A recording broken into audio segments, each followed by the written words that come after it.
I would like us all to please rise, welcoming the 50th graduating class of the Renaissance School of Medicine.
Please be seated.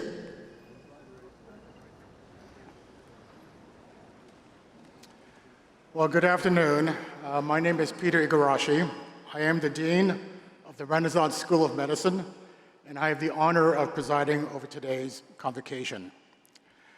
I'm pleased to see so many of you in person today as we take time away from the concerns of today's world to gather and celebrate together the awarding of the Doctor of Medicine degree to 125 new physicians.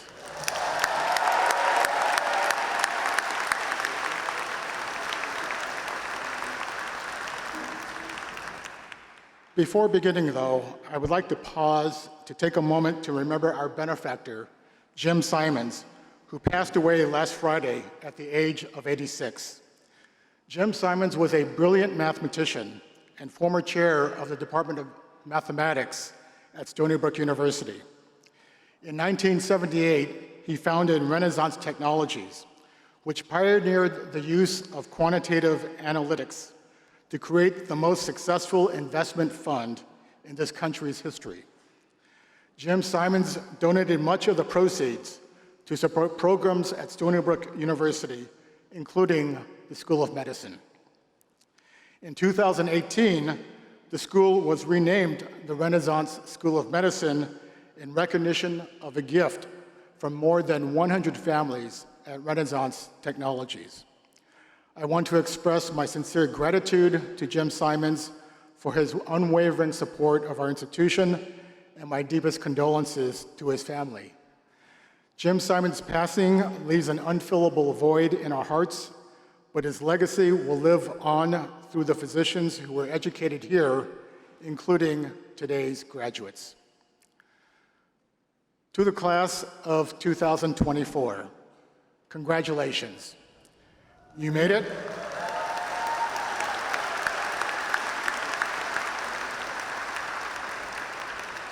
You made it, and you are about to become doctors. We are all so proud of you. Many of you entered medical school in 2020 during the worst waves of the COVID-19 pandemic.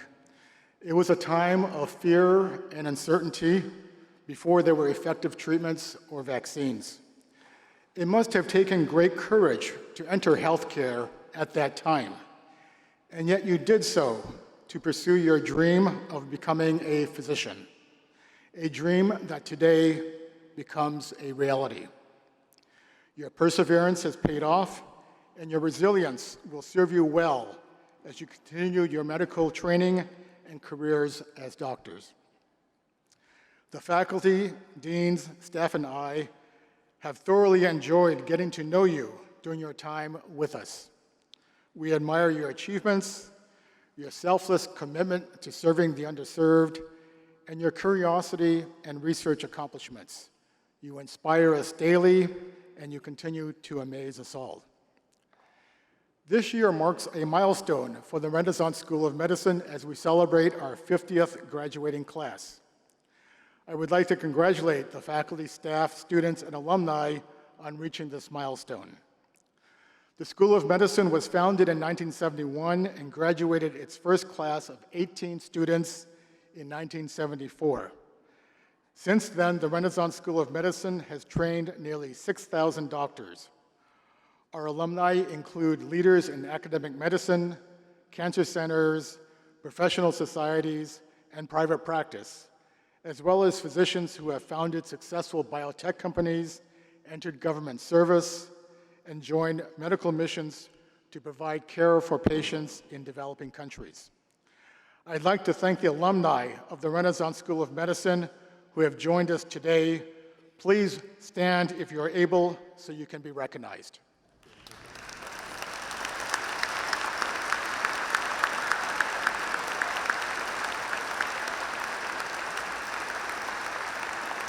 Thank you. We are proud of every one of you. Thank you. Over its 50-plus year history, the Renaissance School of Medicine has had 7 permanent deans. Today, 3 former deans have joined us to celebrate the 50th Convocation. Dr. Jordan Cohen was dean from 1988 to 1994. Dr. Norman Edelman was dean from 1995 to 2005. and Dr. Kenneth Kashansky was dean from 2010 to 2021. I'd like to recognize these former deans who have joined us to congratulate our students and celebrate this milestone in the school's history.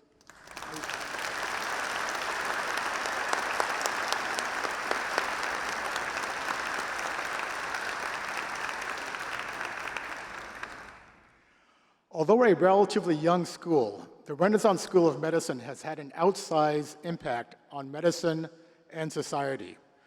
The school's faculty have discovered monoclonal antibodies that prevent blood clotting, identified the cause of Lyme disease, helped develop the technology for PET scanning, synthesized the first virus in a test tube, invented virtual colonoscopy, developed a non-surgical treatment of Dupuytren's contracture, and invented new sensors for radiologic imaging, among many other innovations. At the Renaissance School of Medicine, we are fortunate to have outstanding faculty members who are devoted to generating new knowledge and disseminating that knowledge to our students. Members of the faculty who have joined us to celebrate the 50th Convocation, please stand and be recognized.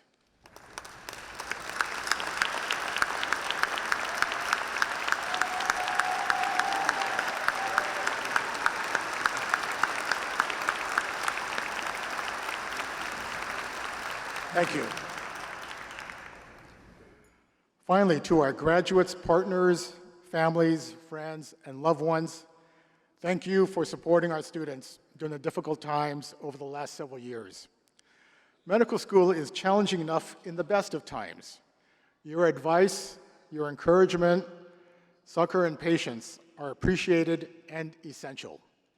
Medicine is a team sport, and your support will continue to be needed as our graduates enter the next phase of their careers. We appreciate your being here today. Thank you so much.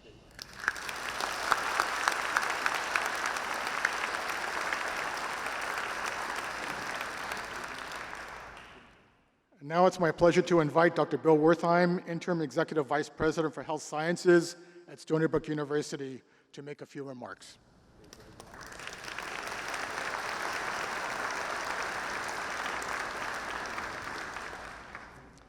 Thank you, Dr. Igarashi.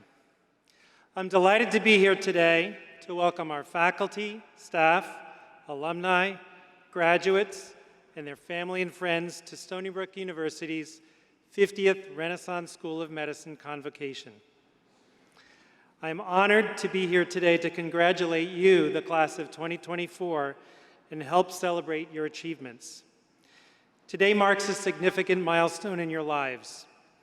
You will now, from here on out, go to parties, and when someone asks you a medical question about a rash or a sore shoulder, no longer will you be able to say, "I'm sorry, I'm just a medical student, I haven't taken that class yet."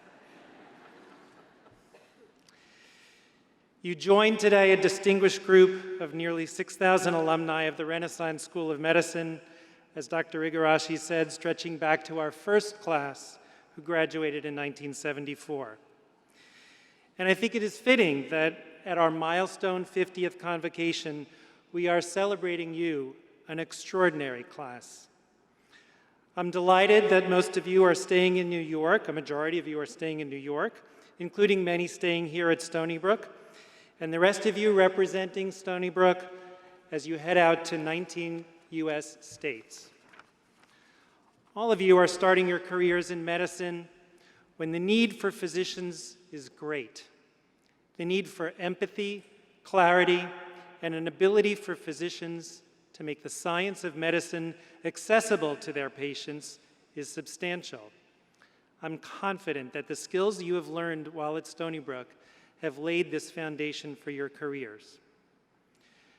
While you are pursuing careers in a wide array of different specialties, from primary care, of which about a third of you have chosen, to highly specialized care, from bench research to bedside care, from rural or urban communities that are short of adequate health care, to busy, bustling secondary or tertiary environments comfortable with medical resources, you depart the Renaissance School of Medicine with a level of preparation and skill which position you beautifully for success, whatever you choose.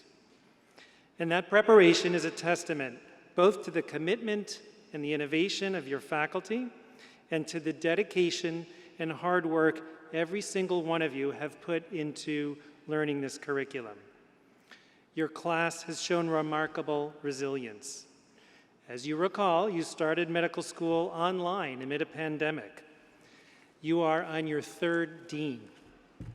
More importantly, while learning medicine, you supported our community by volunteering your time and your effort during a period when in healthcare when person power was short and uncertainty was great. I saw you recognize the challenges which healthcare faced and offer your time to help. And I hope these experiences have shaped you into the exceptional physicians each of you has become. Your perseverance, your commitment to excellence and knowledge, and your passion for helping others leave me with little doubt that you will make a tremendous difference in the lives of your patients and the delivery of care across our communities, our country, and our world. Although today is a day for celebration, I want to note a couple of serious things. The world of medicine can be hard. The hours, as you know, are long. The work is challenging, and outcomes are more uncertain than we might have imagined when we started. Experiments might not bear fruit. Treatments might fail, despite our best attempts. Your patients will not always follow your advice. The process of healthcare delivery may not treat people the way you think is good for you or good for your patients, and sometimes leads to frustration. In these times of doubt, feeling lost or hopeless, I ask you to remember a few things which I hope will sustain you, and I will turn to quotes from some physicians throughout history. First, when your patients succumb to something you thought you could treat, please recall the words of Edward Livingston Trudeau, who wrote that the role of the physician is to cure sometimes, to relieve often, and to comfort always. Our job as physicians is more than seeking a cure, but to provide caring and security to our patients with the knowledge that we will be with them even through their difficult times. Second, when you are experiencing a challenging period during your careers, please think of the words of Viktor Frankl, who wrote, "Don't aim at success. The more you aim at it and make it a target, the more you are going to miss it. For success, like happiness, cannot be pursued.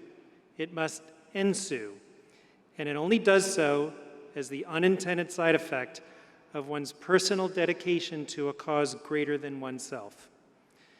Dedicate yourselves to the welfare of your patients, to understanding how to make their lives better, whether by treating their illnesses, preventing disease, or by understanding the basic mechanisms of human biology.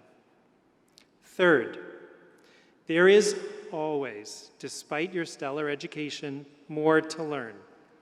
Learn from your patients, learn from the scientific literature, learn from each other. Remember the words of Hippocrates, who said of medicine, "The life is so short, the craft so long to learn." Please keep learning your craft. You have earned this moment, and we're so proud to have shared in your journey. As you venture out into the world, know that you will always be a valued member of the Stony Brook Renaissance School of Medicine community. To the families and friends of our graduates, please also accept my congratulations and my thanks for supporting these doctors through their education, for listening to their travails, and for reminding them of the important parts of living. As each of you reflect on your time at Stony Brook, I hope you feel a sense of pride and accomplishment. On behalf of our leadership, faculty, and staff, I extend our best wishes for your future success. Your patients are waiting for you. Congratulations to the Renaissance School of Medicine class of 2024.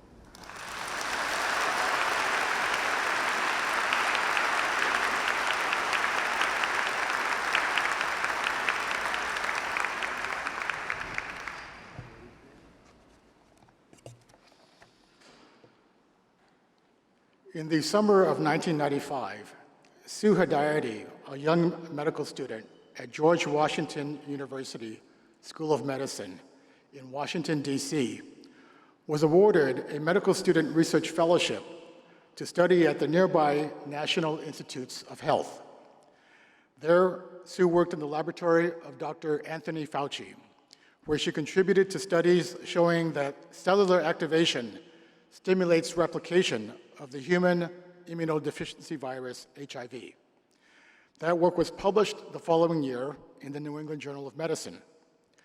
Under Dr. Fauci's mentorship, Sue was exposed to research and participated in rounds at the NIH's Clinical Center, experiences that kindled her own career in academic medicine. Fast forward a few decades, Dr. Sue Hedayati is now at Stony Brook University, where she was recently appointed Vice Dean for Research at the Renaissance School of Medicine. Knowing that we were celebrating our 50th Convocation this year, Sue reached out to her former mentor and asked if he would be willing to deliver the keynote address. We were delighted when he accepted. Dr. Anthony Fauci is currently the Distinguished University Professor at the Georgetown University School of Medicine and the McCourt School of Public Policy, and Distinguished Senior Scholar at the O'Neill Institute for National and Global Health Law at Georgetown. Born in Brooklyn, he attended the College of the Holy Cross and obtained his MD degree from Cornell Medical College. After completing training in internal medicine at the New York Hospital, fellowships in infectious disease and allergy and immunology at the NIH, and a chief residency at New York Hospital, he returned to the NIH in 1971 to continue his remarkable 54-year career in public service, including almost 4 decades as director of the National Institute of Allergy and Infectious Diseases. A renowned immunologist and infectious disease specialist, Dr. Fauci has authored or edited more than 1,400 publications and is among the world's most highly cited researchers. His studies on the mechanisms of immunosuppression led to the development of the first effective treatment for autoimmune vasculitis, a previously fatal disorder. His research on the pathogenesis and treatment of HIV/AIDS provided a rationale for the use of combination antiretroviral agents, allowing HIV-infected individuals to live long and active lives. Over his long and distinguished career as director of the National Institute of Allergy and Infectious Disease and advisor to 7 US presidents, Dr. Fauci led the national response to viral diseases such as HIV/AIDS, SARS, MERS, Ebola, and COVID-19. He was instrumental in creating the President's Emergency Plan for AIDS Relief, PEPFAR, which has now been disseminated to more than 50 developing countries worldwide. And he propelled the unprecedentedly rapid development of COVID-19 vaccines that saved more than 20 million lives in just their first year of availability.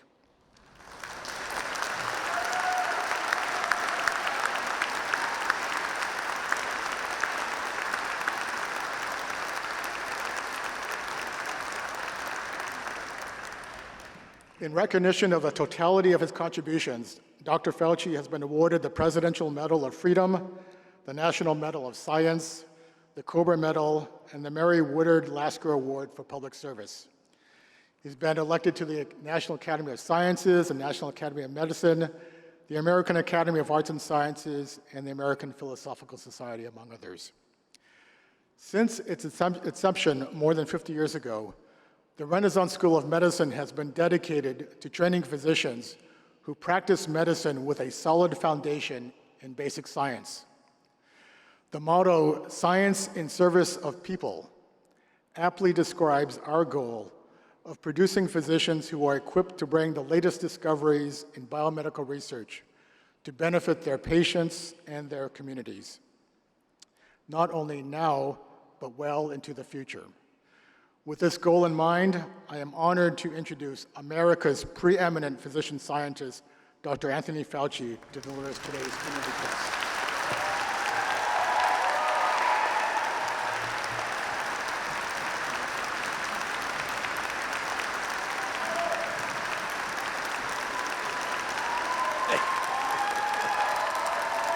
you. Thank you. Thank you. Thank you so much.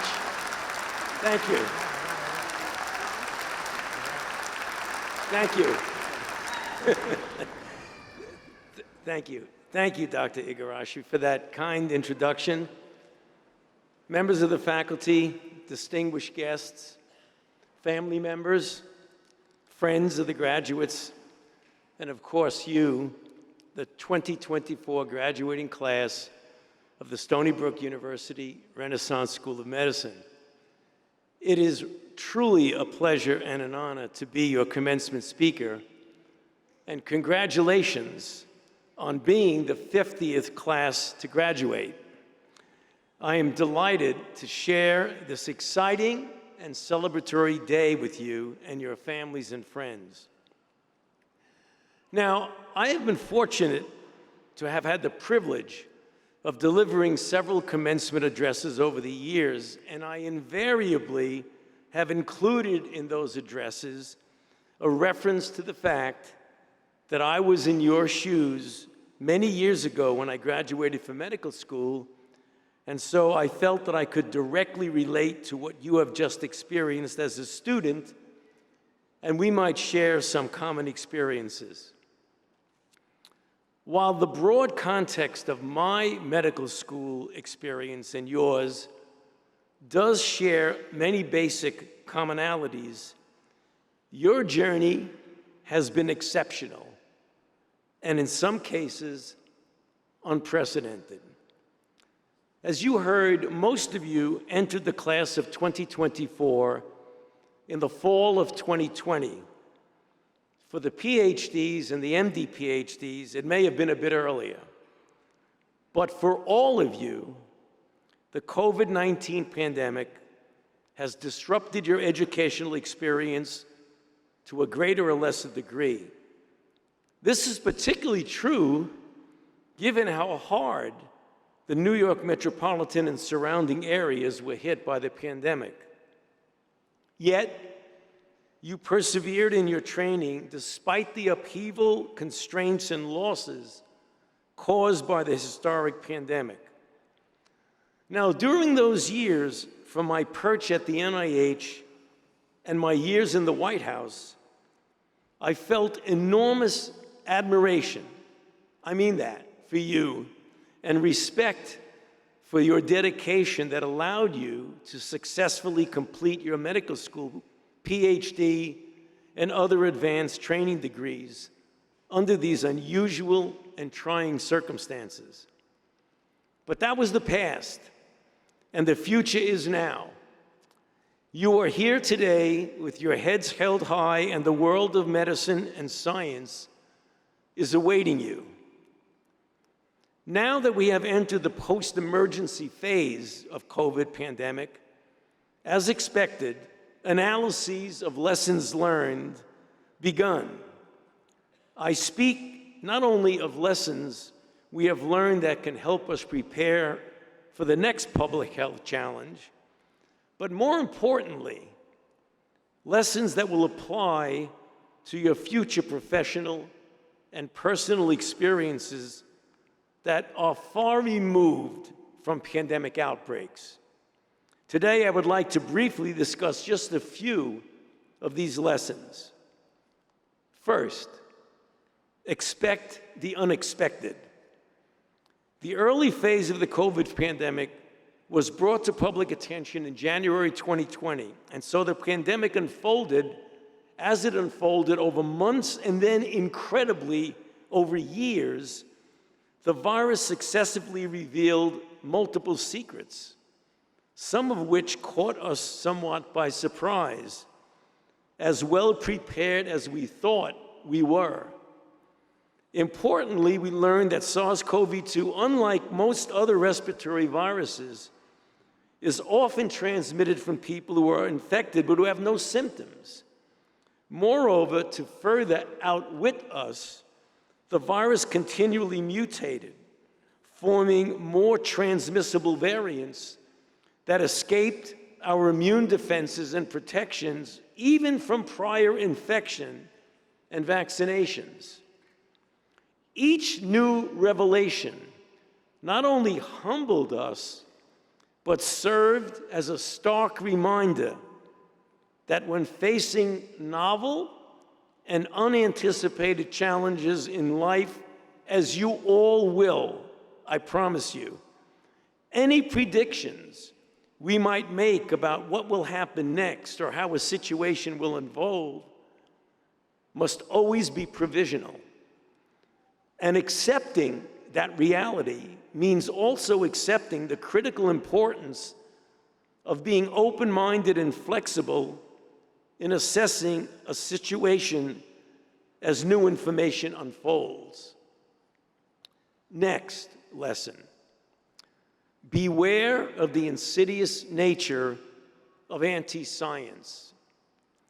Over the past few years, you have been immersed in scientific courses and schooled in the scientific method of inquiry. As you well know, data and evidence leading to new insights are the stepping stones of science and enable progress in scientific and medical research. Science is integral to who you and I are. Unfortunately, during the COVID pandemic, significant anti-science forces accelerated in our society and became louder and more entrenched over time. This phenomenon, which feeds on the denigration of scientific evidence and data, is deeply disturbing because the path from disparaging evidence-based medicine to undermining the foundation of our social order is a very slippery slope. During the past 4 years, we've witnessed an alarming increase in the mischaracterization, distortion, and even vilification of solid, evidence-based scientific findings, and even of scientists themselves. At the same time, conspiracy theories arose that became intermixed with these anti-science sentiments. The net result, as we all know, was that public confusion was sowed and trust in evidence-based public health principles was eroded. This became crystal clear as we fought to overcome false rumors about the mRNA COVID-19 vaccines during the vaccine rollout. I can confirm today that Bill Gates and I did not put chips in the COVID vaccines. And no, COVID vaccines are not responsible for more deaths than COVID. And now, not only in our country, but worldwide, the disparaging of scientific evidence is threatening other critical aspects of public health as well, including vitally important childhood immunizations. The recent clusters of measles cases are witness to that. Next lesson. The consequences of a divided nation. Following medical school, internship, residency training, and chief resident in internal medicine, as you heard at the New York Hospital Cornell Medical Center, I came to the NIH in Washington, D.C., and have been there ever since. And so, I have spent my entire professional career there as a scientist, a physician, and a public health official. That career path is fundamentally devoid of politics in the classic sense, and I have worked effectively over several decades with presidents and Congresses of both parties. But being in Washington over the past several years has allowed me to experience firsthand and be deeply troubled by the intensity of the divisiveness in our nation. Let us not confuse diversity of opinion or political ideology with the divisiveness that we are currently experiencing in our country.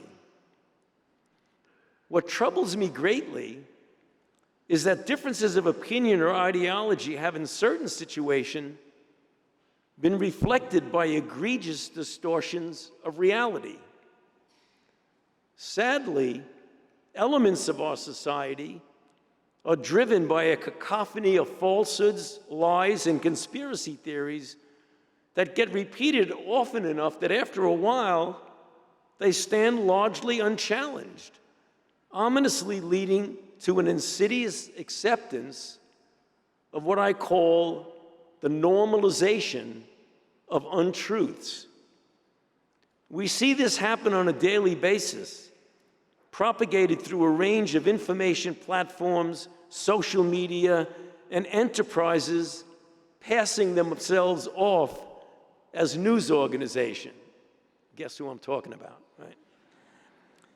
The issue is very relevant to you and me, since our professions in science and medicine, and hence our very identity, is anchored in data, evidence, and critical thinking, and we, as much or more than anyone, need to push back on these distortions of truth and reality. So if we remember nothing else from what I say today, I really appeal to you, please remember this.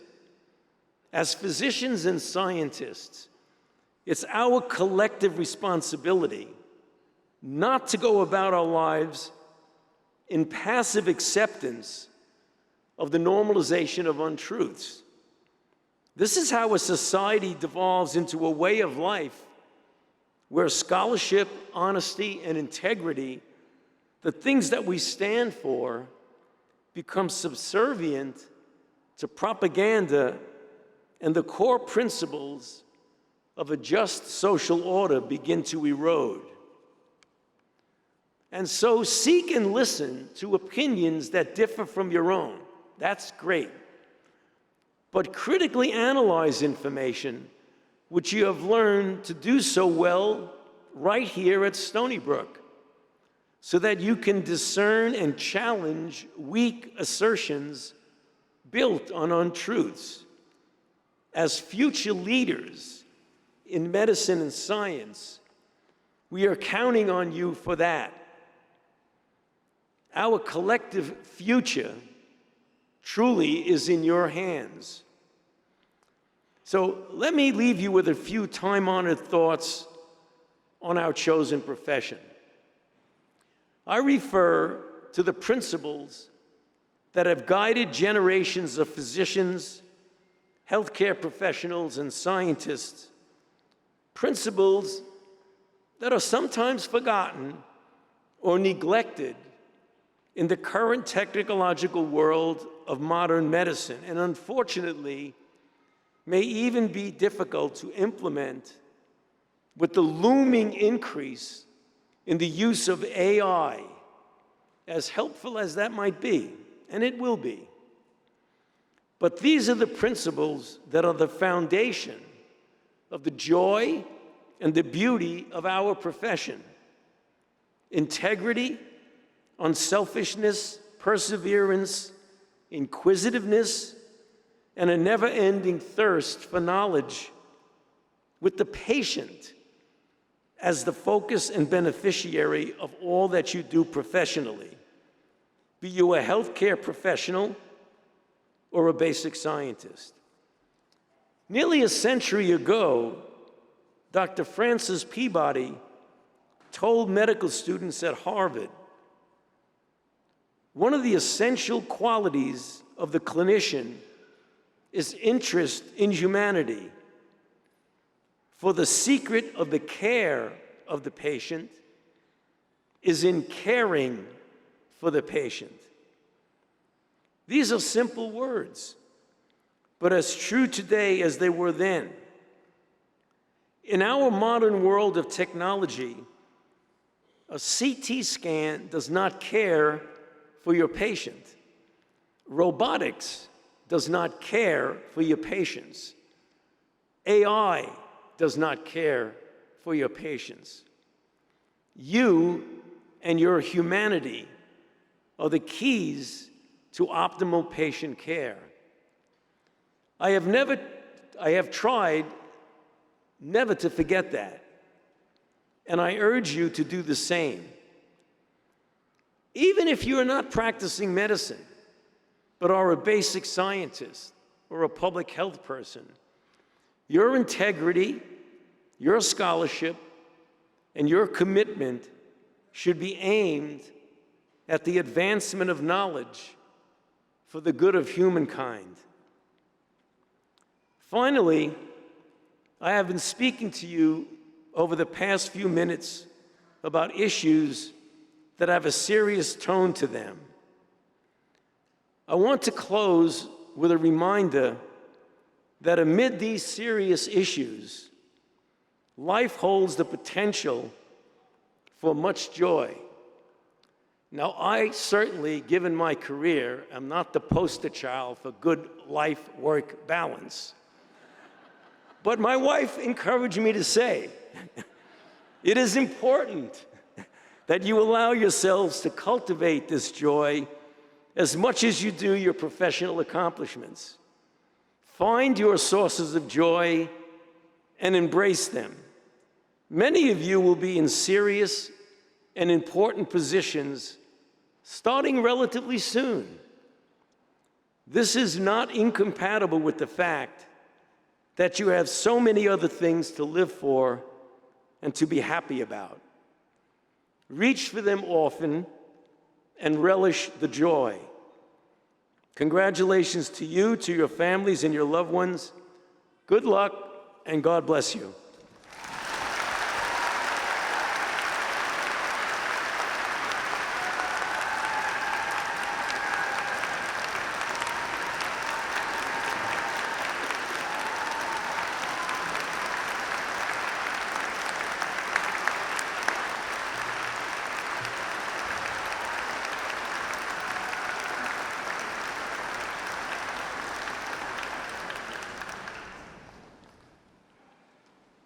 Okay, thank you, Dr. Fauci.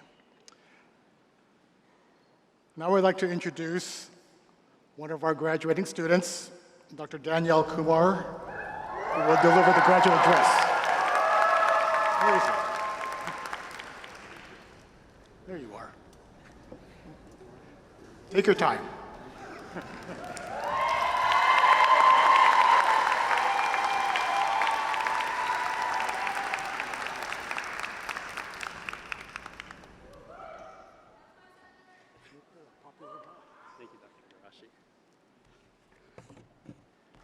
All right.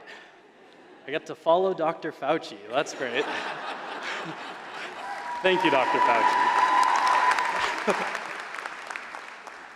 Welcome all and good evening. My name is Danielle Kumar, and I'm honored to have the opportunity to speak to you all today on this momentous occasion. But most importantly, to be celebrating with my classmates, the class of 2024.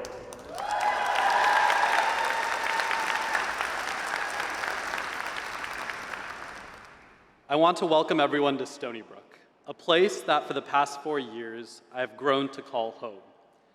Over time, I have become fond of Long Island, primarily because of the people that have made Stony Brook feel like home. Everyone sitting in front of me today. So here we are, the finish line of 20th grade. Even longer for some of my MSTP and master's friends. In some ways, it has felt like the years have flown by. And at times, we faced challenges that felt absolutely insurmountable. But through some laughter and many tears, we faced these hurdles and celebrated our successes side by side.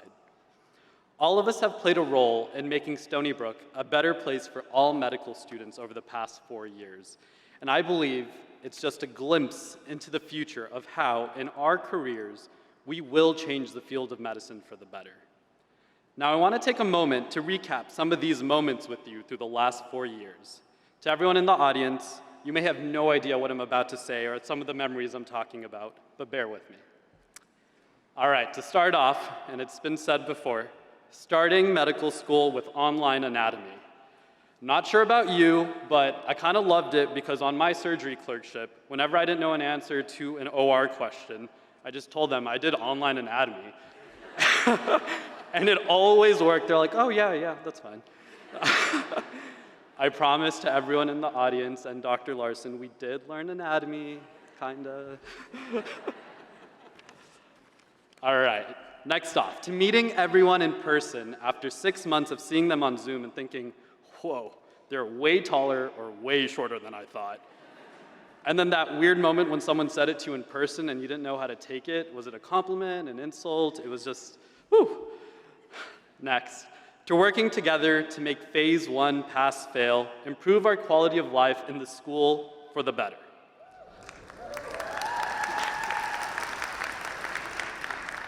To being the last class that had to take a cumulative final exam for the CPR course, we did complain enough, guys. And then getting to celebrate the end of year 1 with an epic end-of-the-year party thrown by our social chairs. To having to shovel your car out of your driveway at 4 or 5 a.m. to get to the hospital on time for an XGS shift. Might have just been me, but it did happen. To the first time a patient calls you doctor, even though you introduce yourself as a medical student.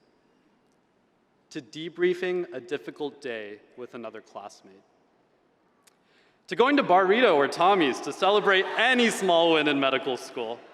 I know everyone here knows the hours and deals for every happy hour in the area. To being the last class to have pillar weeks rather than weeks off between our clerkship blocks. Again, we keep complaining and we keep winning. To having to park in the admin lot and add 10 minutes to our commute every day, even though the HSC parking lot was supposed to be done months ago. To applying to residency with the unknowns of how pass-fail, or step 1 becoming pass-fail would affect us. To my classmates sitting in front of me today that are not only getting an MD, but graduating with a PhD or a master's degree.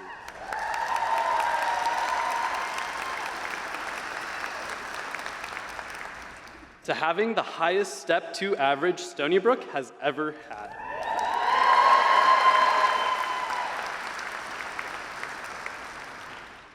To all of my classmates who've gotten engaged, married, or even had a baby over the last 4 years. Congratulations to the engagement that happened just this past week. Finally, to graduating as the 50th, and I would easily say the best class that the Renaissance School of Medicine has ever graduated. No bias.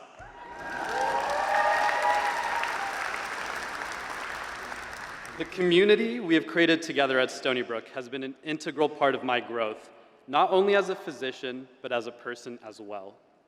As a California native who moved as far east as possible for med school, while not knowing anyone in New York, I relied on all of you to get through it.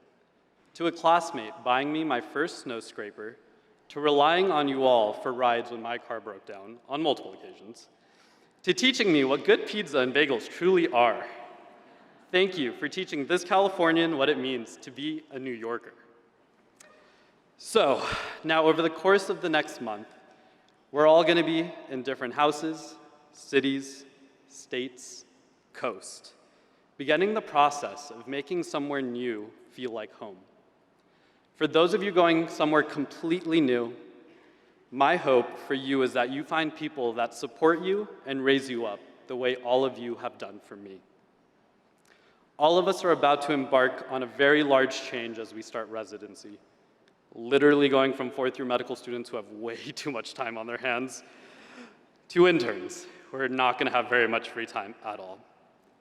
I know we're all feeling different feelings of nervousness, excitement, and even fear to be starting our first job as physicians. We've seen and cared for many patients already, but we've only scratched the surface of the number of lives we will care for in our career. Many of us have heard that physicians say that residency is incredibly tough, and that we should never lose or forget the compassion that we have been able to share with our students, or with our patients as medical students. So I want you all to take a second to think back on a patient interaction that you hold with you that makes you remember why you chose the field of medicine. I would like to share one that I hold dear, a memory that I know I will look back on my toughest days of residency and in my career.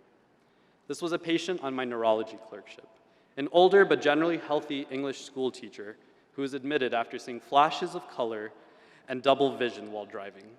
A workup was done, and she was ended up diagnosed with a terminal lung cancer. I was in the room during every encounter she had with her primary and consulting physicians as she and her family received the difficult news of her diagnosis. But the moment I remember the most was one day when I was pre-rounding. I saw her alone in her room with tears in her eyes, and she just looked up at me and said, "This is just unfair." And I broke down. I sat by her bedside for maybe an hour, just talking to her about her life, her accomplishments, her family, and the love that she was surrounded by.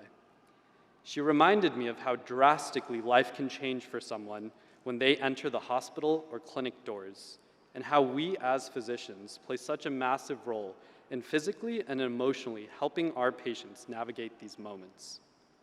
I share this story because in the next stages of our careers, we'll have to deal more heavily with the business side of medicine, documentation, insurance, quotas, among other things I don't know about yet. Of course, we're going to be overwhelmed with the amount of work we have to do, and it may not be possible to dedicate as much time as we would like to for each patient. But let us never forget to show the same compassion for every patient we care for in our careers. We must remember that our patient is not just a note or a set of lab values, and we must remember what a privilege and honor it is to be entrusted with the patient's health during what might be the toughest time of their lives. It seems rare for a physician to be both capable and empathetic, but thankfully, I have 124 colleagues sitting in front of me today that I know will be intelligent, capable doctors that will always treat their patients with the utmost respect. This didn't occur by chance, though. Much of this is due to the faculty mentors who have modeled this ideal for us. So now, I want to share some gratitude for them and for all of the people that helped us get here. First, thank you to all the faculty, mentors, and attendings for teaching us how to be upstanding physicians.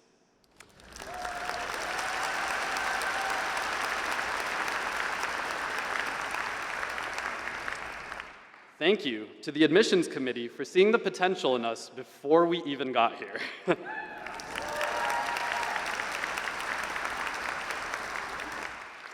Thank you to our deans, and especially Deans Wackett, Cohen, and Stranopal, for always putting students first and ensuring our voices are always heard.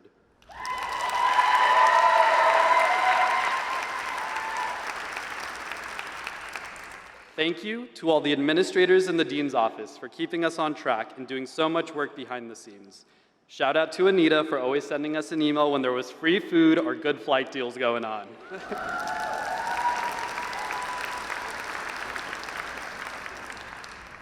Thank you to our given and/or chosen families for supporting us through every step of the way.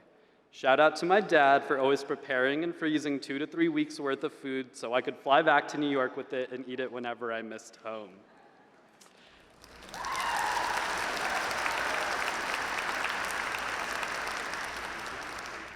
As we all know, pursuing a career in medicine is not accessible for everyone, and there's privilege in being able to pursue this career. So I want to take a second to acknowledge the sacrifices from our families, parents, and loved ones that led us and allowed us to be able to pursue this career and be here today. I want to give my focus.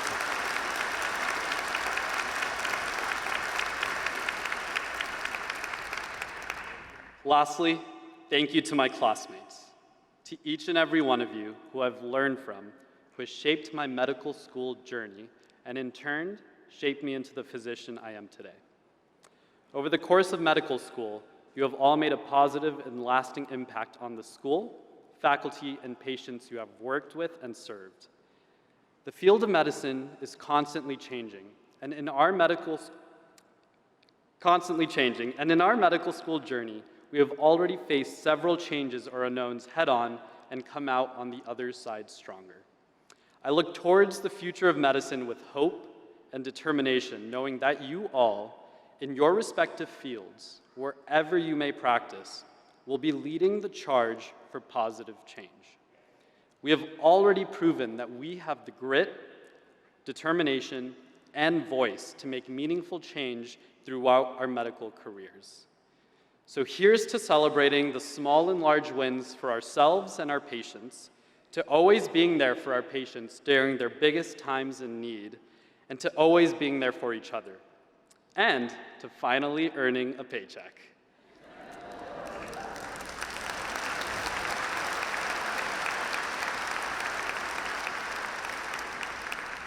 It has been a long time coming, so here's to us, to the Renaissance School of Medicine, graduating class of 2024, and to the future of medicine.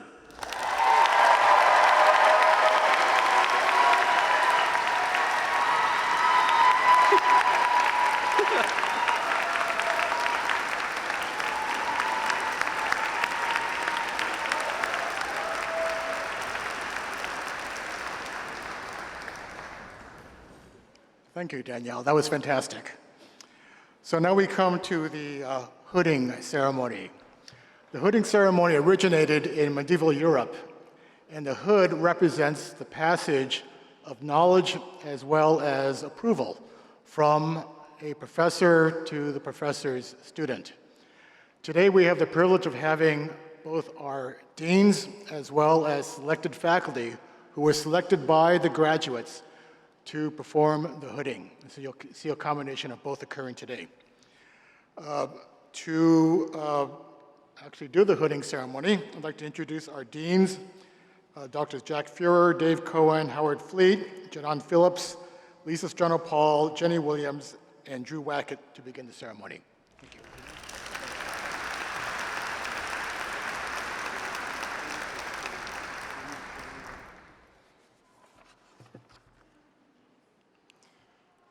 Good evening, and welcome to Island Federal Arena, home of your Stony Brook Seawolves. Somehow, as an ardent basketball fan and Stony Brook alum, saying that never gets old on me. Today, we celebrate a very special occasion in the history of our School of Medicine, our 50th graduating class of physicians, the class of 2024. Dean Igarashi, Vice President Bill Wertheim, Deans Emeriti, Drs. Jordan Cohen, Norman Edelman, and Dean Kashansky, most esteemed Dr. Fauci, Dr. Haddadi, other members of our platform party, dear colleagues, faculty, family, and friends, it is with great pride that I present to you the remarkable Renaissance School of Medicine class of 2024.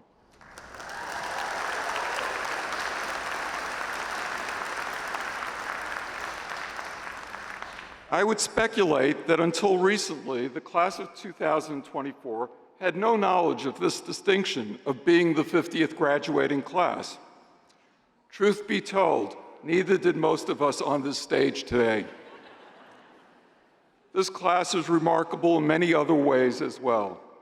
Matriculating at Stony Brook in August of 2020 at the height of a pandemic, the likes of which hadn't been seen in a century, the class of 2024 was the last of our classes to be interviewed in person, and the first of our classes to learn basic sciences virtually, some from as far as overseas.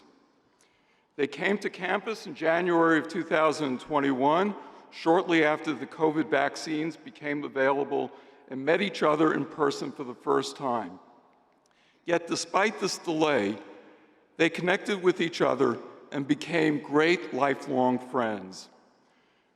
The class of 2024 is very diverse, comes from many different backgrounds and have many different interests. They consist of musicians, artists, professional athletes, and scientists, all with the promise of making the world a better place to live where everyone has access to excellent health care. I predict they will fulfill their promise. This class of 2024 learned 2 months ago of their exceptionally strong residency match results and will be training in virtually every field of medicine, ranging from primary care fields of family medicine, internal medicine, and pediatrics, to specialty areas like dermatology, orthopedics, and reconstructive surgery, and will be training at many of the finest medical institutions across the United States. You, the Renaissance School of Medicine class of 24, have done us proud.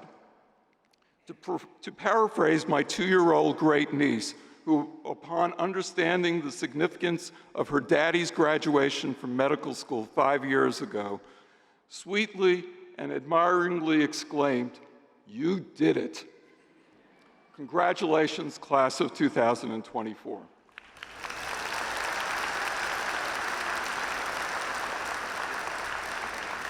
I would now ask our graduates seated in the first row to please stand up and line up stage right, my left, as I proudly announce you by name with the title of doctor.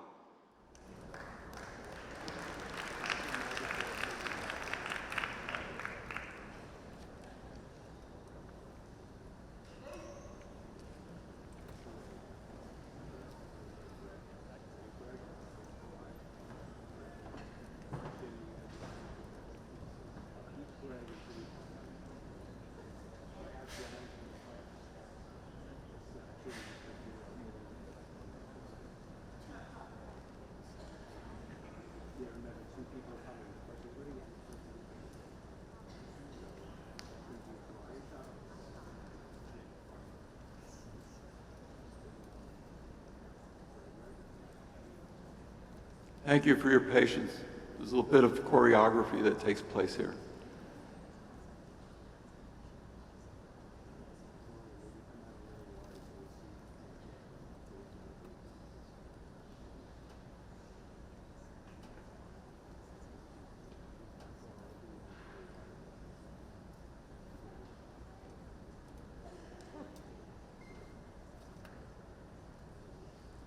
Dr. Simran Arya.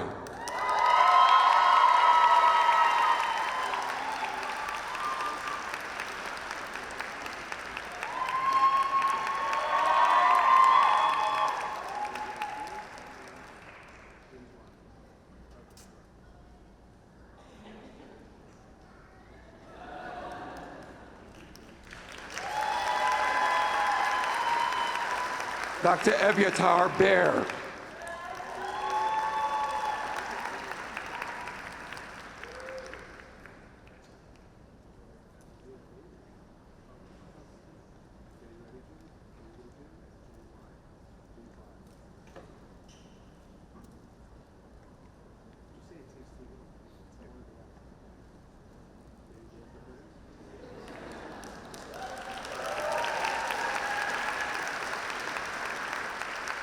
Dr. Vani Vishala Bernard.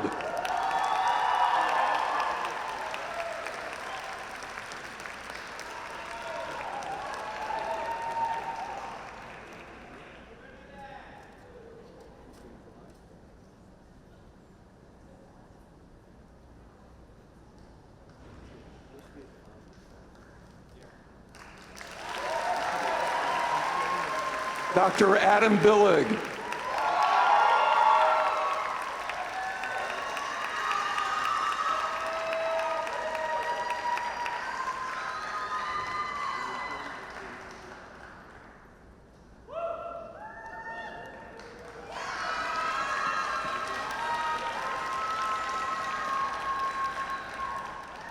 Dr. Andrew Blazik.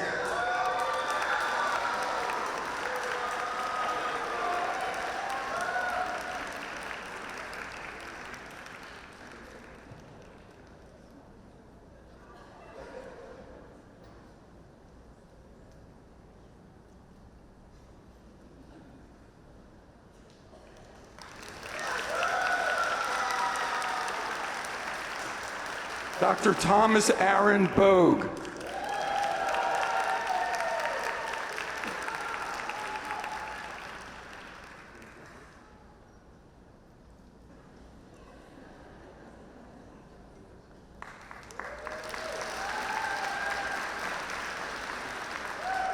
Dr. Mamiya Owusua Bracco.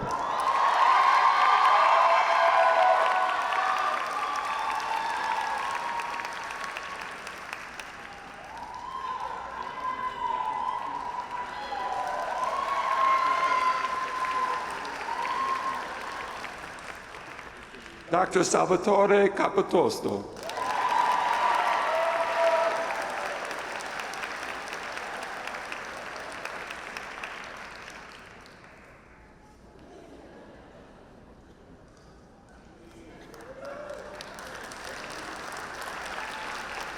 Dr. Catherine Cardone.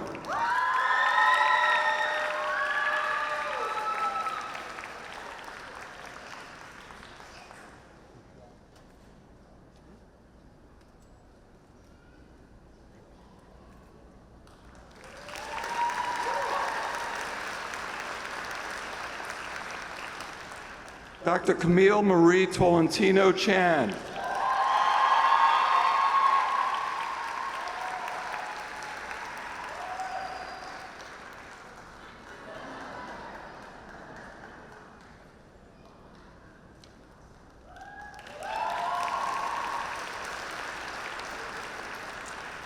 Dr. Christy Carmen Chan.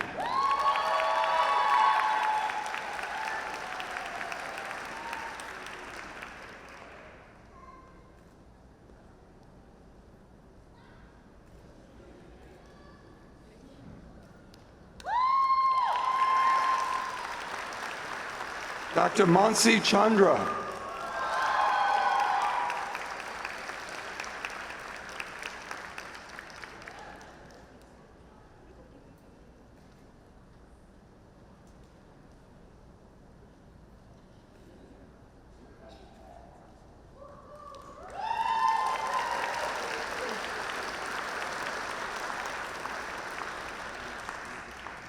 Dr. Nathaniel Alexander Clury.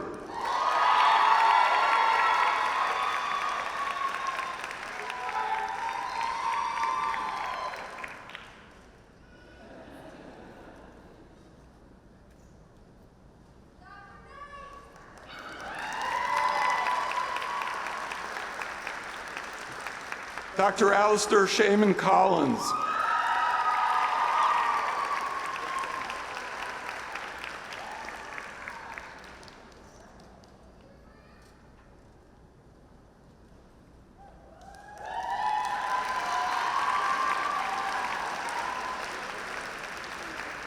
Dr. Sarah Ariel Corin.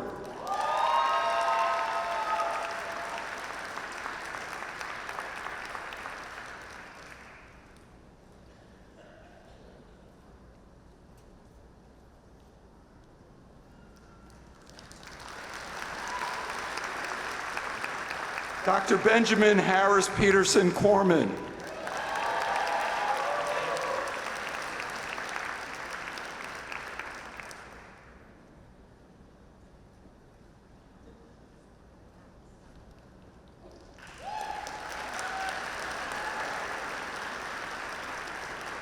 Dr. Crystal Lynn Denman.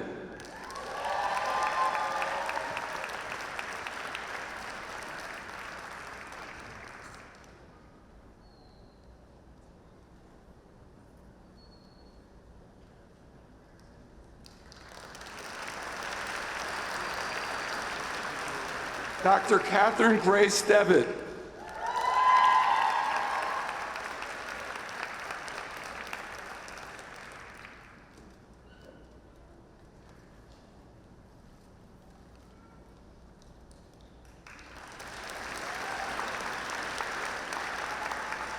Dr. Julia Jean Doko.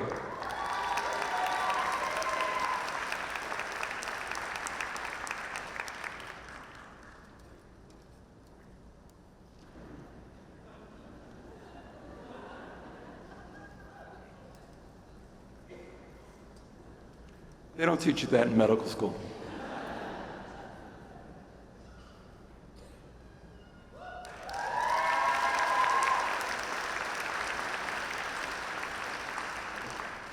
Dr. Rochelle Pamela Fassler.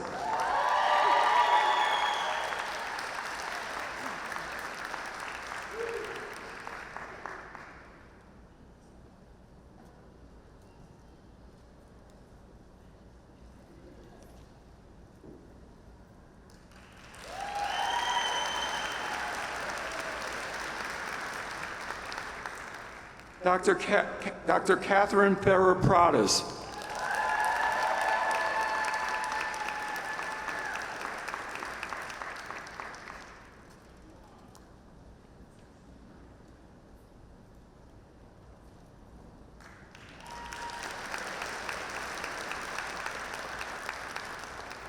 Dr. James Bergeau.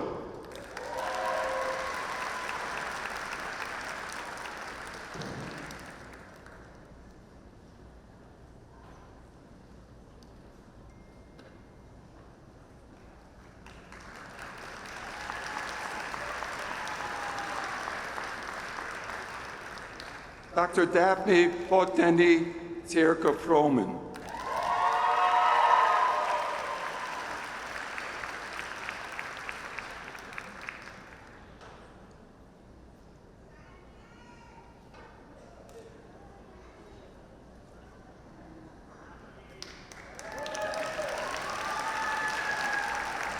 Dr. Evan Gary.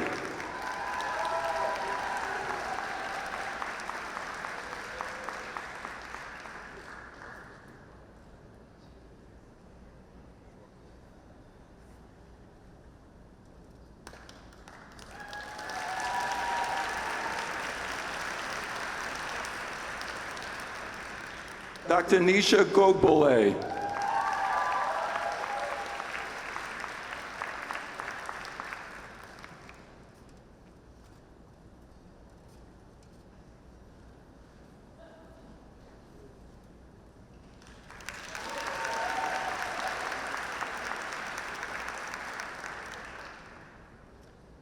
Dr. Alexa Jean Gombert.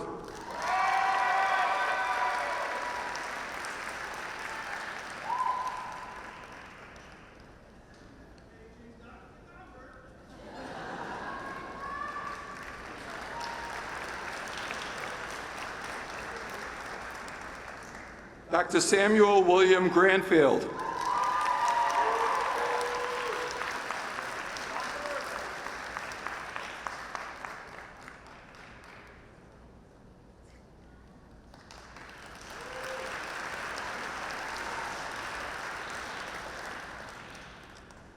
Dr. Justin Halterman.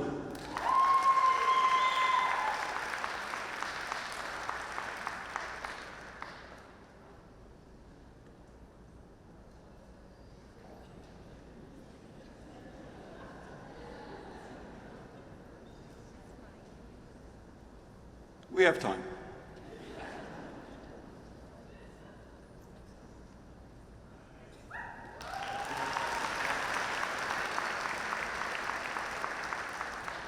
Dr. Olivia Lillian Hansen.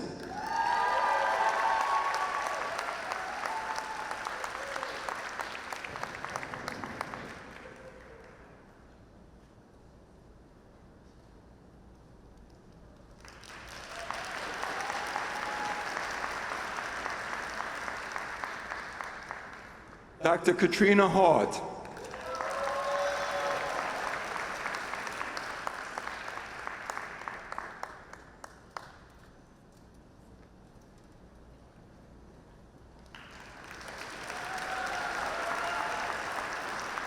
Dr. Nicole Hershkowitz.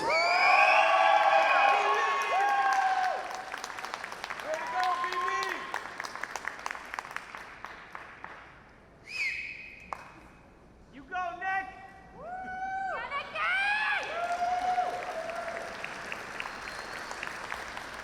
Dr. Shariar Islam.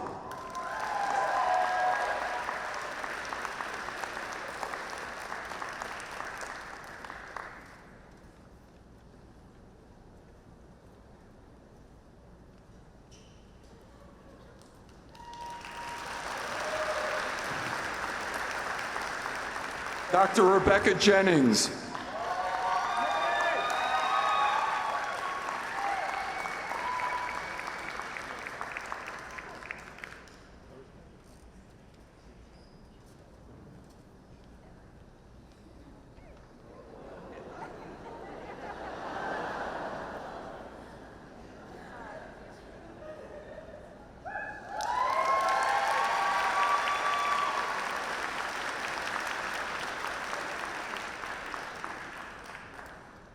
Dr. Yunwoo Ju.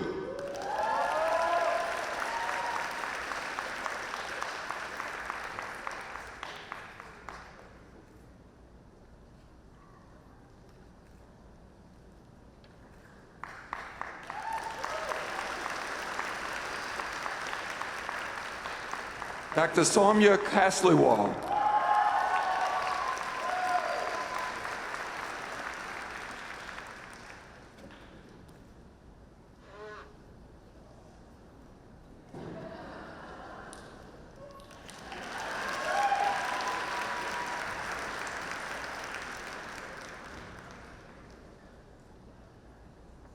Dr. Umair Khan.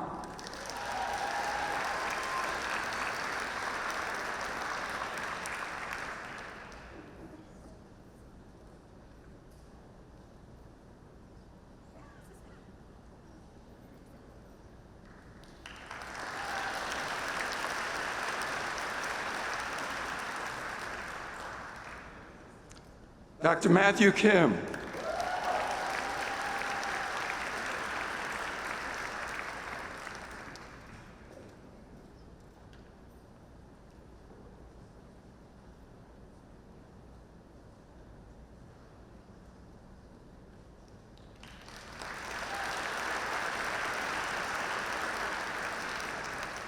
Dr. Noah Kim.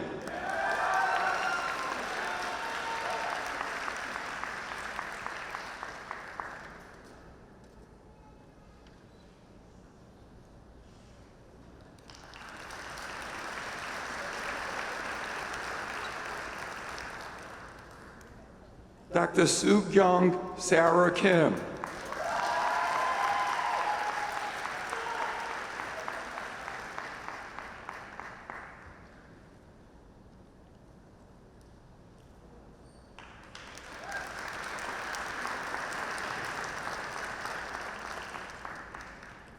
Dr. Danyal Kumar.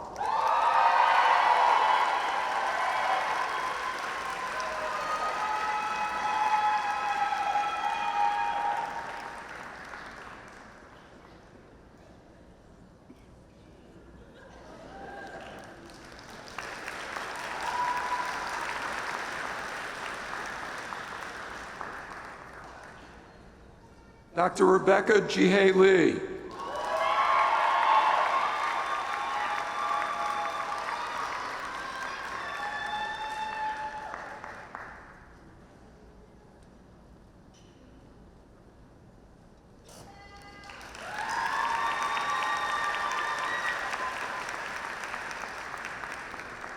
Dr. Stephen Liu.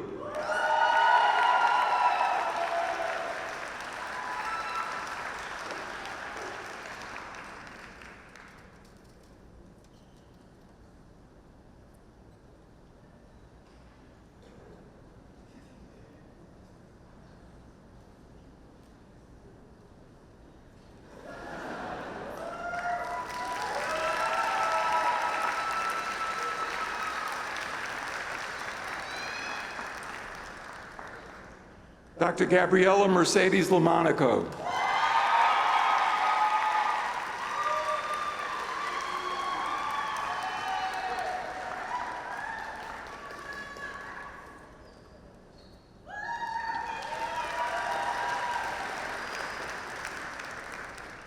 Dr. Anupam Mahadeo.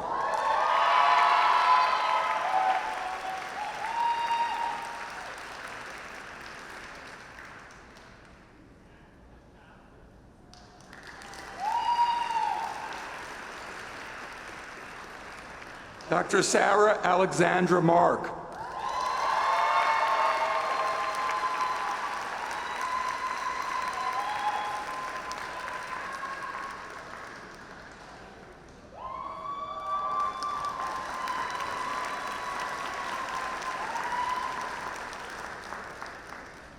Dr. Elena Catherine Martin.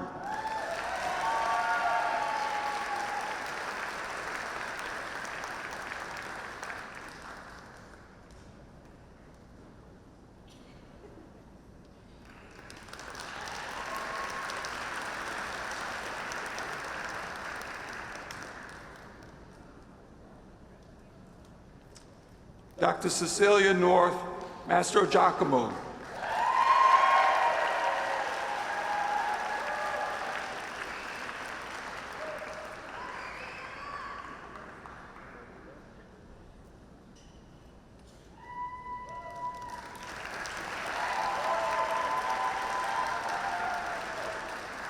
Dr. Rika Matsuo.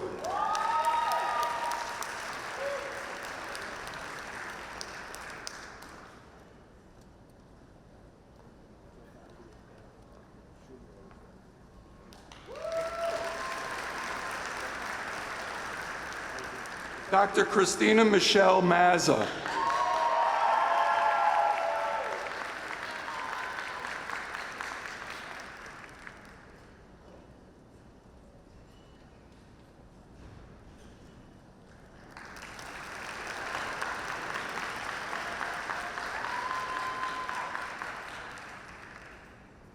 Dr. Nizar Mahana.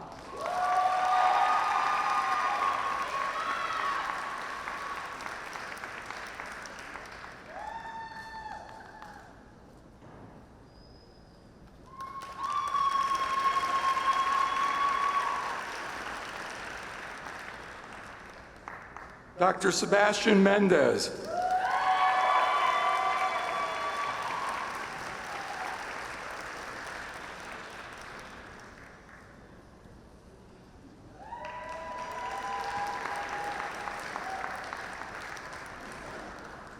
Dr. Nicholas Moringer.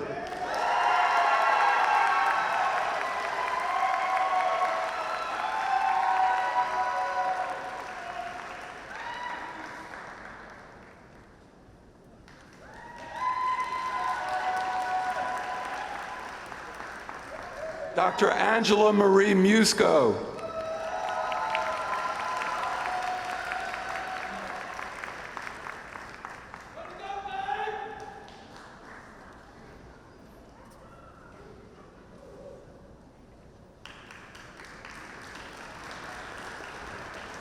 Dr. Sean Austin Na.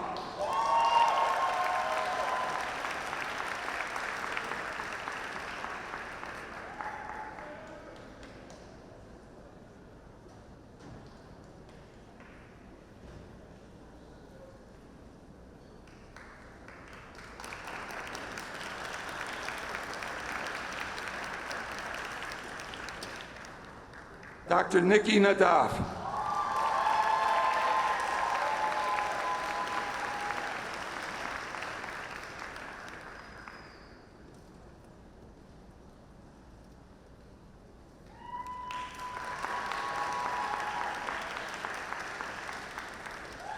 Dr. Ellen Fung Nu.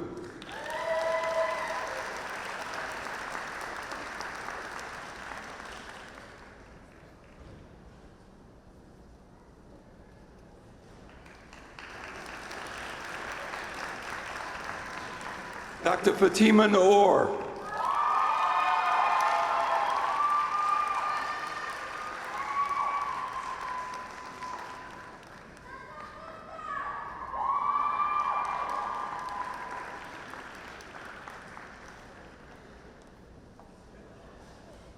Dr. Jillian O'Shaughnessy.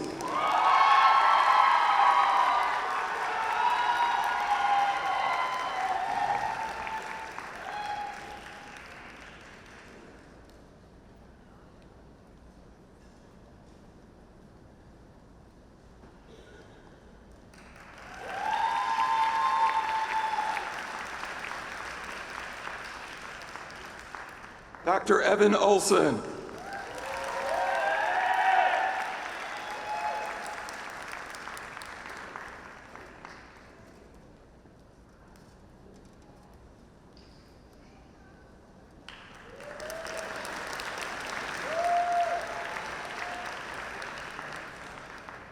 Dr. Daniel Pardo.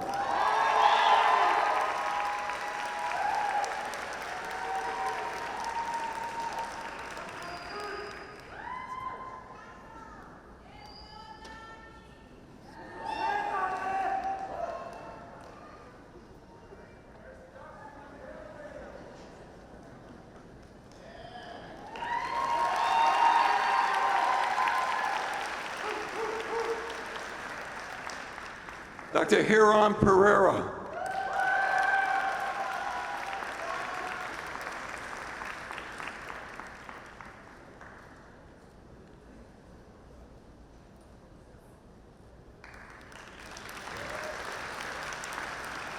Dr. Jaron Peter.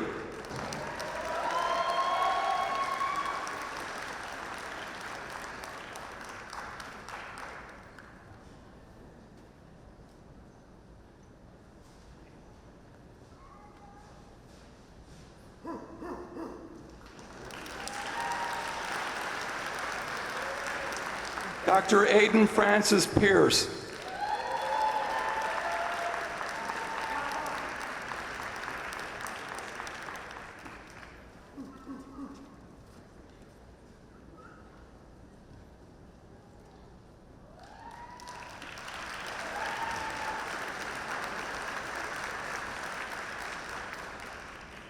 Dr. Joseph Pizzuti.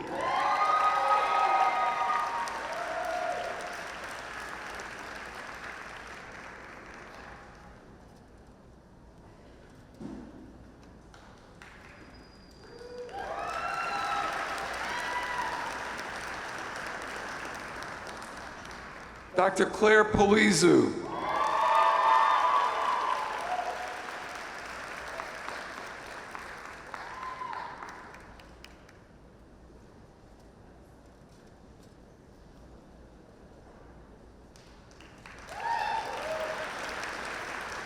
Dr. Ashneel Raj.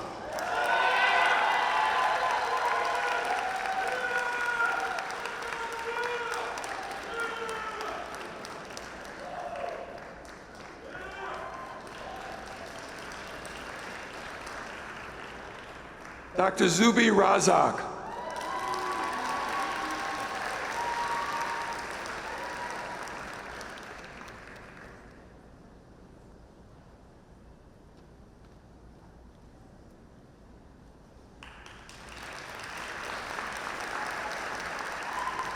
Dr. Beata Sasinska Riley.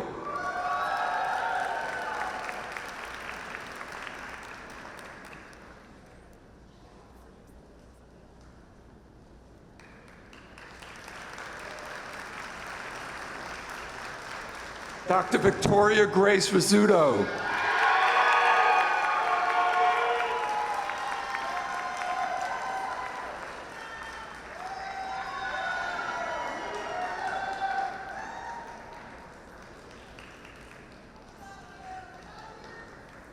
Dr. Christian Rodriguez.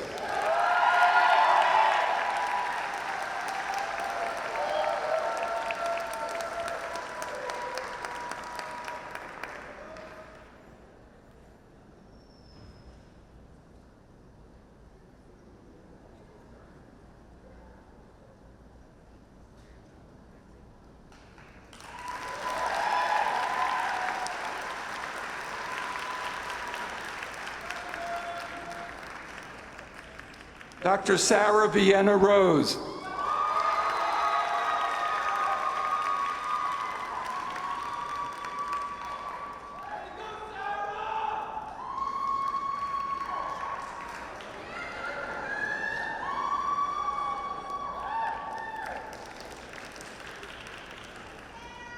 Dr. Miriam Rosen.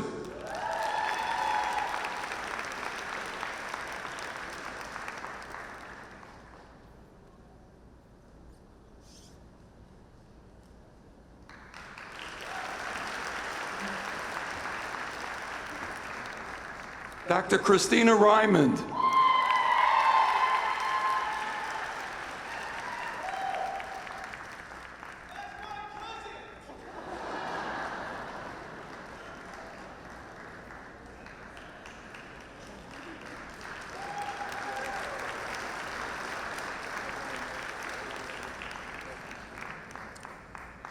Dr. Mitra Sadiq.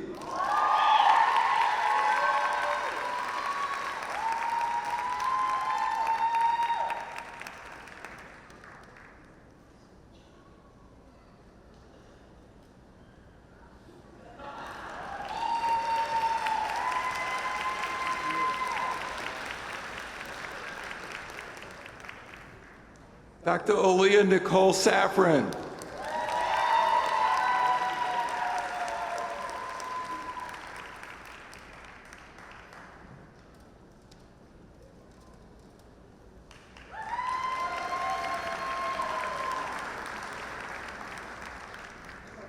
Dr. Stacy Ann Simone Samet.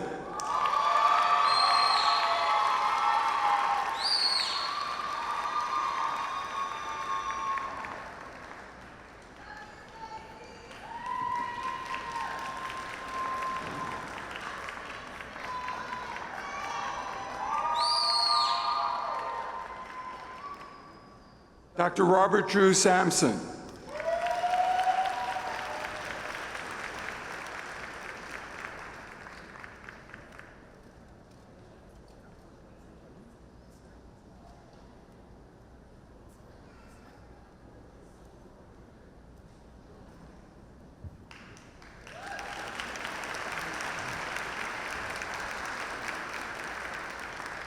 Dr. Ayush Sangari.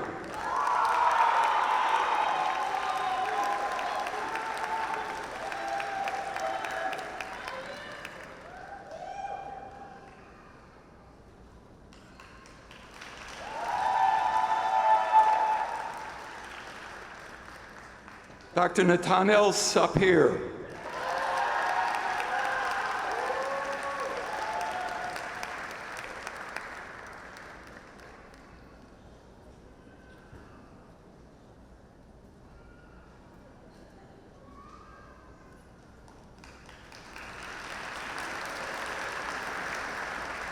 Dr. Jack Dylan Schutzo.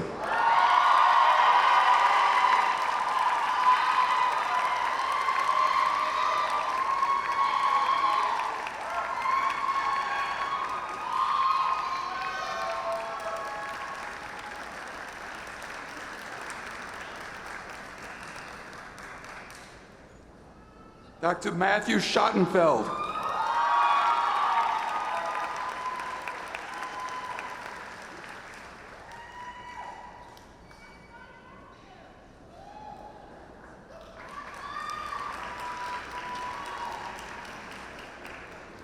Dr. Gavneet Sehgal.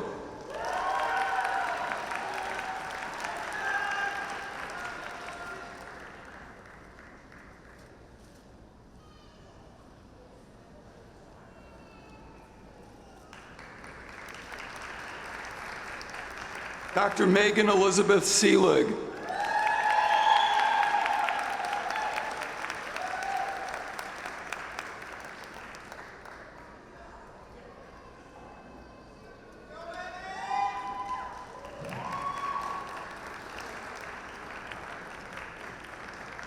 Dr. Ela Sethi.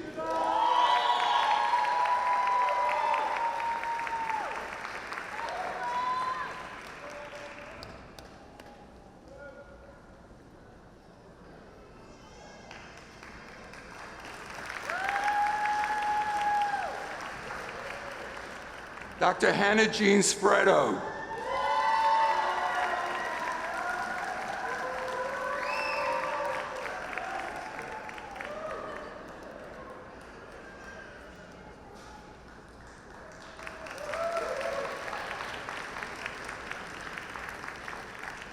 Dr. Kunal Shah.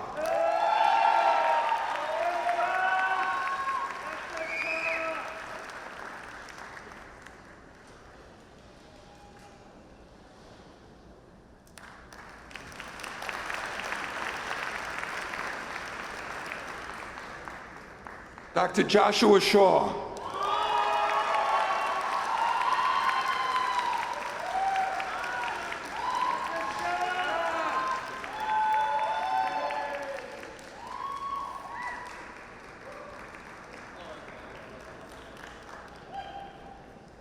Dr. Robert Allen Simmons.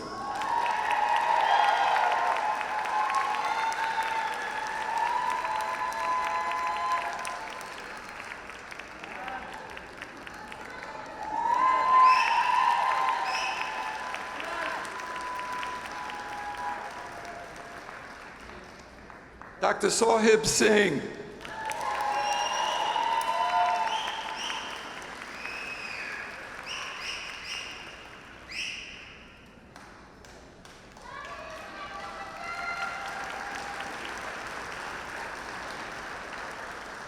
Dr. Gloria Singleton.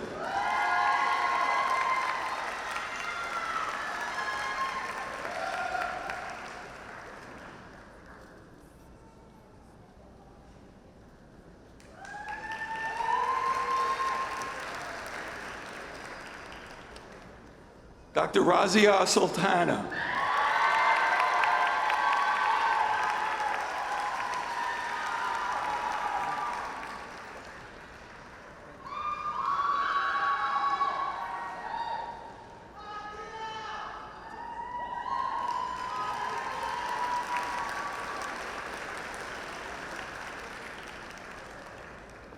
Dr. Kimmy Gabriella Tyra.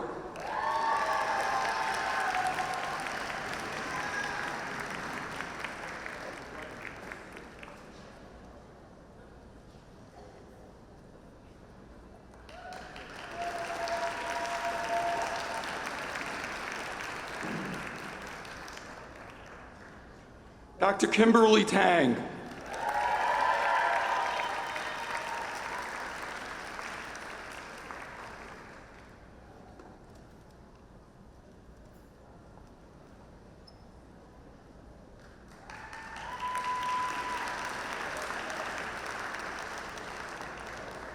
Dr. Georgia Brahm Nasser Tawfiq.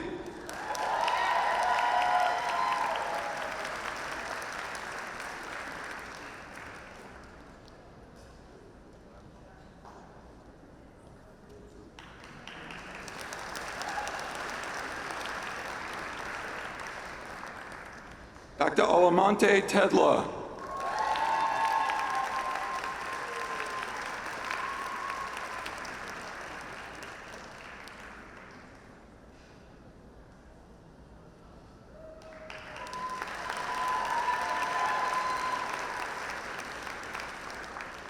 Dr. Abir Singh Thakur.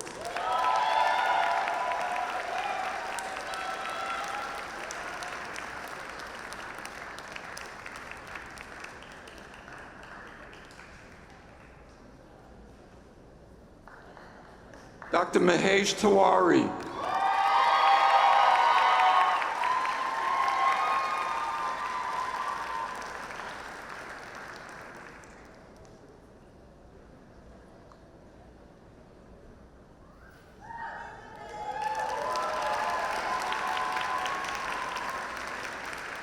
Dr. Adrian Edgardo Torres.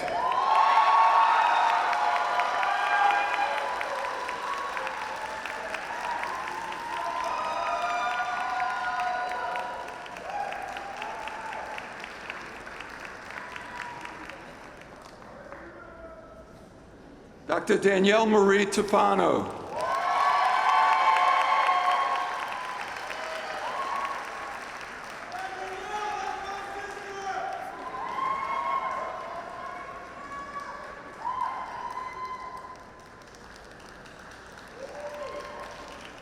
Dr. Danielle Urquhart.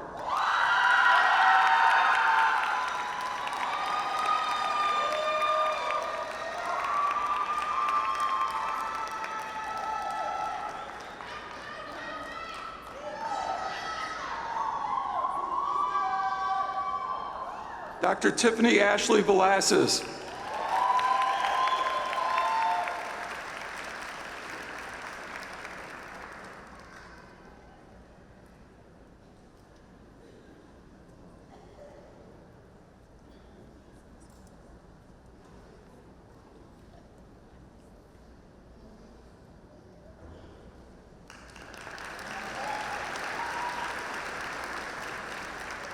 Dr. Caroline Wong.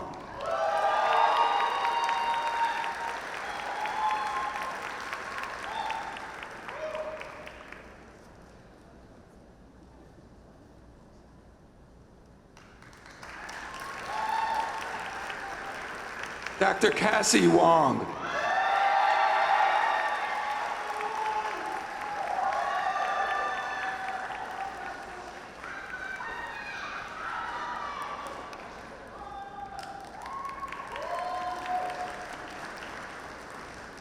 Dr. Emily Wong.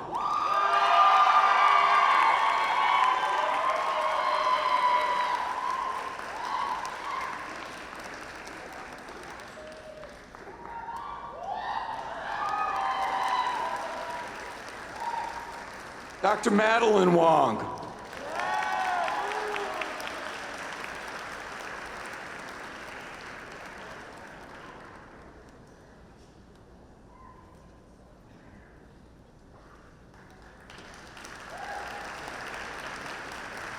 Dr. Ryan Williams.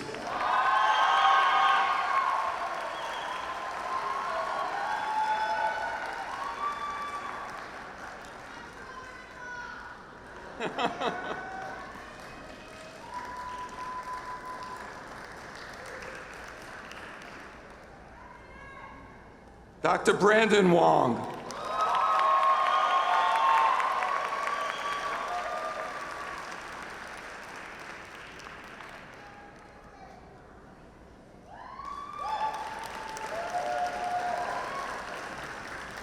Dr. Jason Wong.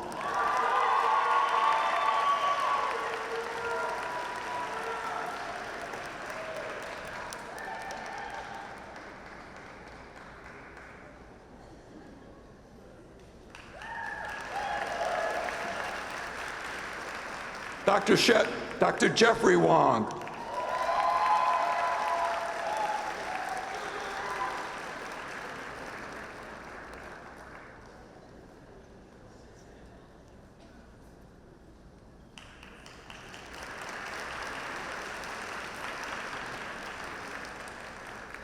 Dr. Lena Danielle Wu.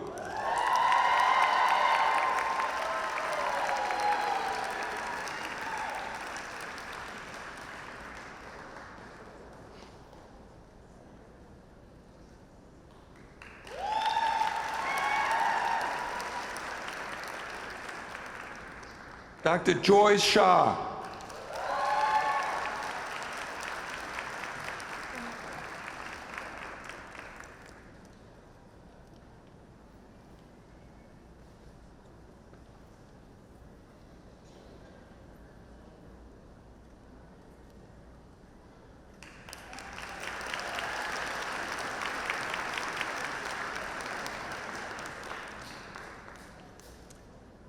Dr. Jennifer Yang.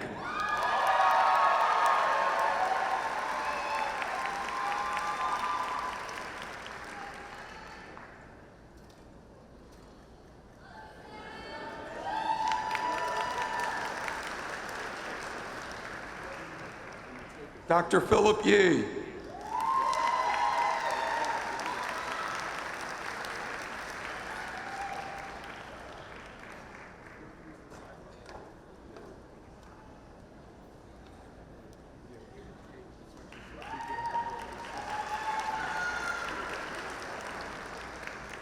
I will now be announcing our MSTP students. These students, in addition to completing their medical degree here, completed their PhD in the basic sciences, so they deserve a double doctorate.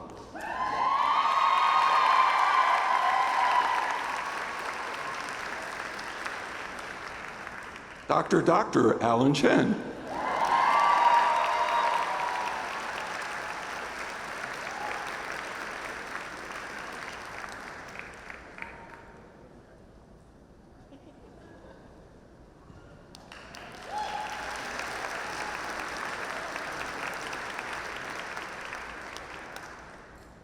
Dr. Catherine Renee Hill.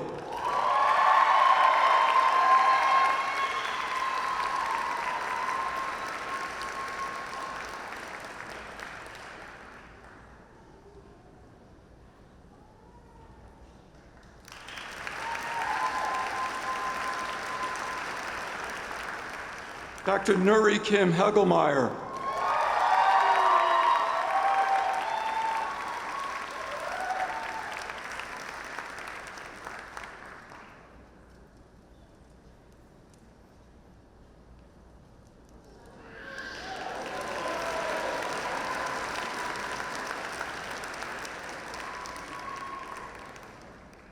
Dr. Ki Oh.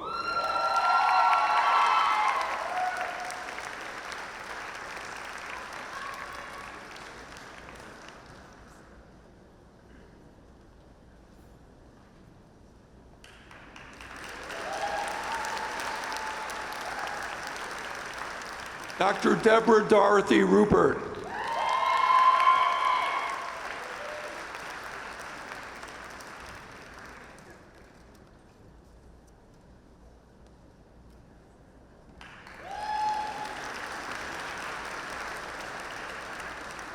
And last but certainly not least, Dr. Lillian Rose Talbot.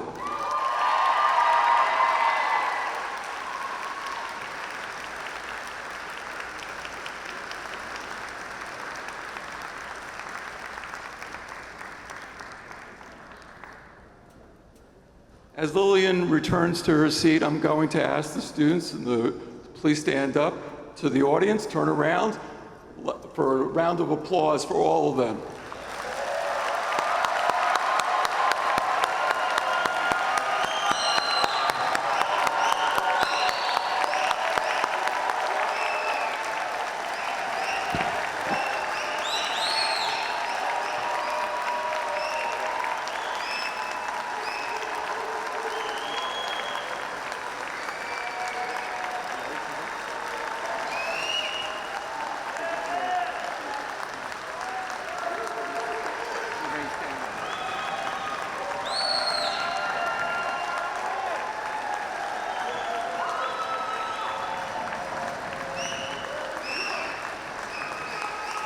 Congratulations, everyone.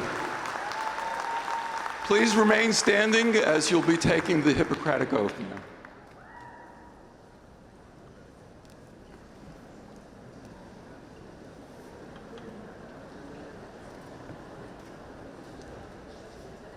All right. It's official, you guys. You're doctors. Congratulations. I did notice there are a few diplomas still up here on the stage if everyone wants a short track.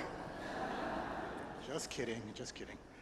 Okay, now we're going to do the Hippocratic Oath, and we ask that all physicians, including our new graduates, as well as any physicians in the audience and on the platform, please stand and recite the oath, which is on the last page of our program. This oath was written by Dr. Ken Koshansky, who's one of our former deans. We're still using it. Okay, so just read along with me, okay? Hippocratic Oath. I solemnly vow to that which I value and hold most dear, that I will honor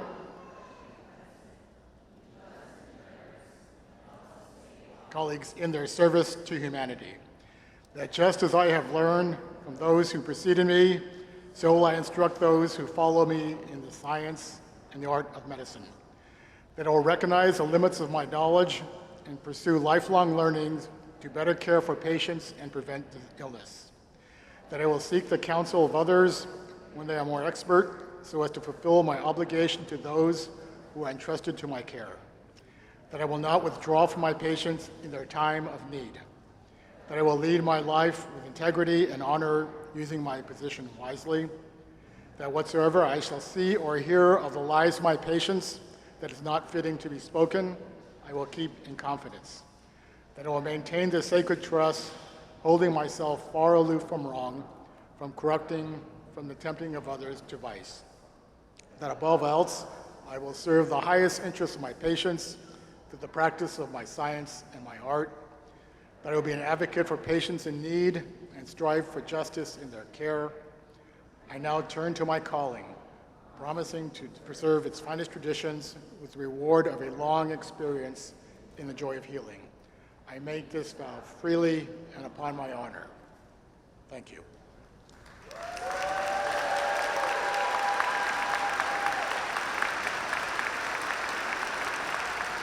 Please be seated. I now invite Tiffany Velasquez to the podium to give closing remarks.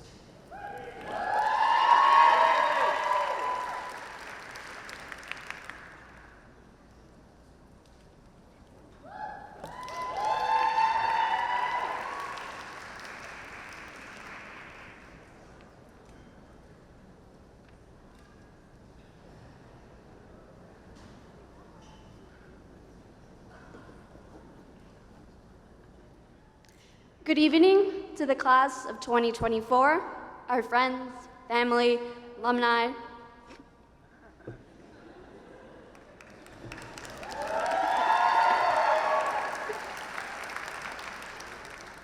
Yes, I'm short.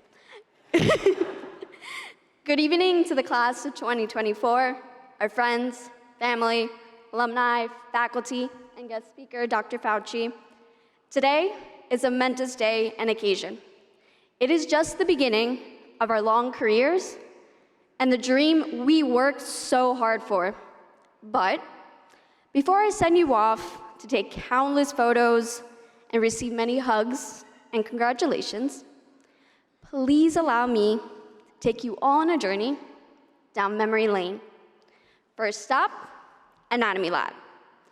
Instead of countless hours hovered over cadavers, our anatomy lab consisted of us learning how to use complete anatomy to create virtual cross-sections and learn how to differentiate a nerve from an artery in PDF pinnings.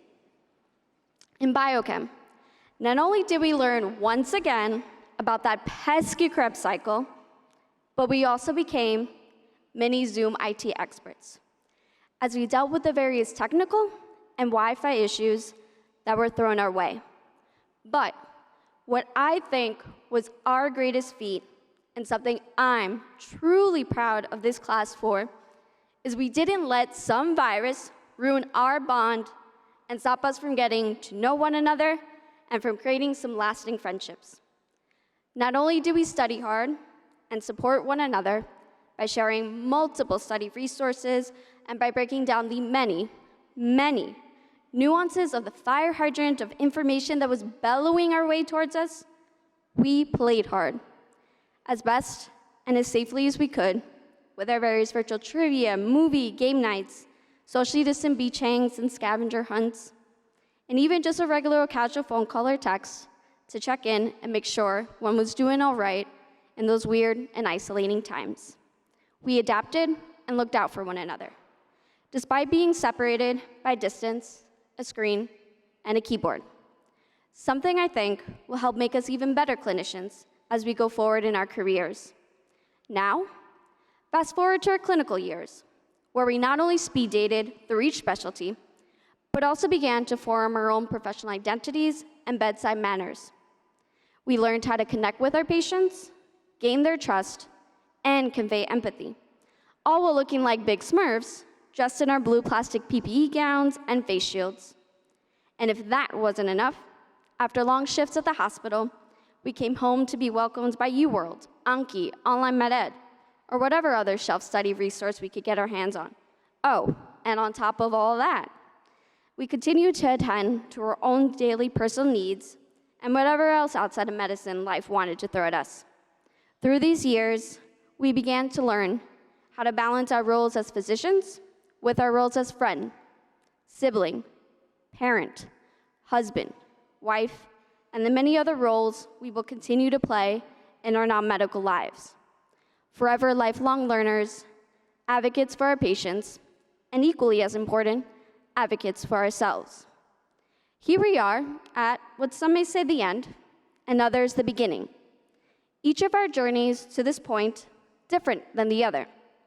But I still implore you to look around and relish in this moment.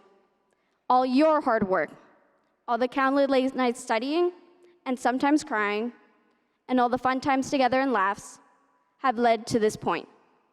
We can officially call ourselves doctors.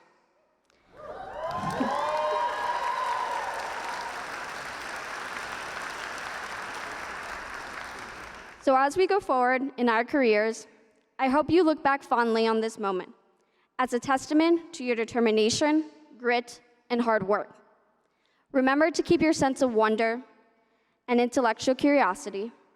And though residency may be hard work, remember you made it through medical school, despite a pandemic, I may add. And as one of my favorite quotes says, you're braver than you believe, stronger than you seem, and smarter than you think. I can't wait to see all the amazing things you all do and accomplish. Congratulations and thank you.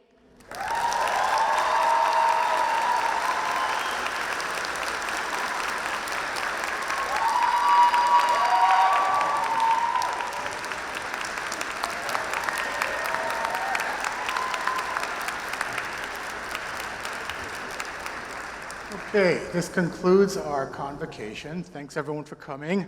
I invite you to attend a reception after this evening's event, which will be held in the Wong Center. There will be staff outside to help you find your way to the Wong Center. I hope you join us for some light refreshments afterwards. Please stay seated as the platform party and our graduates exit. Thank you.